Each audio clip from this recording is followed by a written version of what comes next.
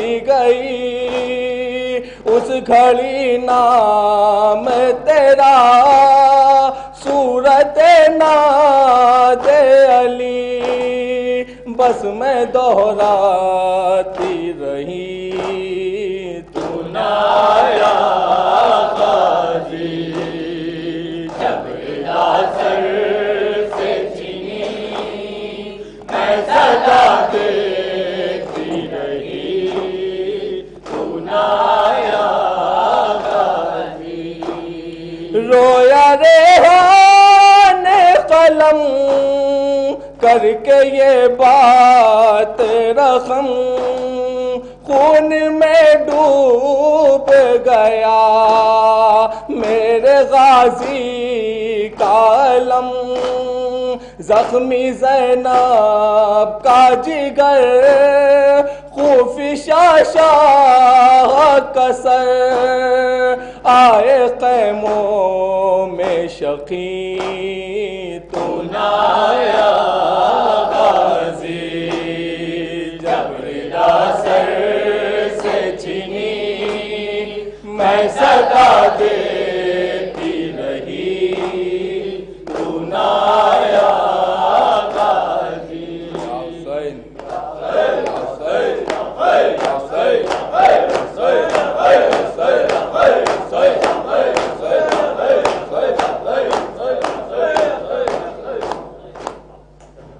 السلام علیکم یا عبد اللہ، السلام علیکم یا ابن رسول اللہ، السلام علی الحسین وعلی علی ابن الحسین وعلی اولاد الحسین وعلی اصحاب الحسین، السلام علیکم ورحمۃ اللہ وبرکاتہ، السلام علیکم یا مولا یا غریب الغرباء، السلام علیکم یا معین الضعفاء والفقراء، السلام علیکم یا شمس شموس، السلام علیکم یا انیس النفوس، السلام علیکم یا ابو الحسن یا علی ابن المرتضی ورحمۃ اللہ وبرکاتہ، السلام علیکم یا امام زماننا ھذا جل اللہ تعالی فرجک وصلی اللہ تعالی مخرجک وظہورک، السلام علیکم ورحمۃ اللہ وبرکاتہ۔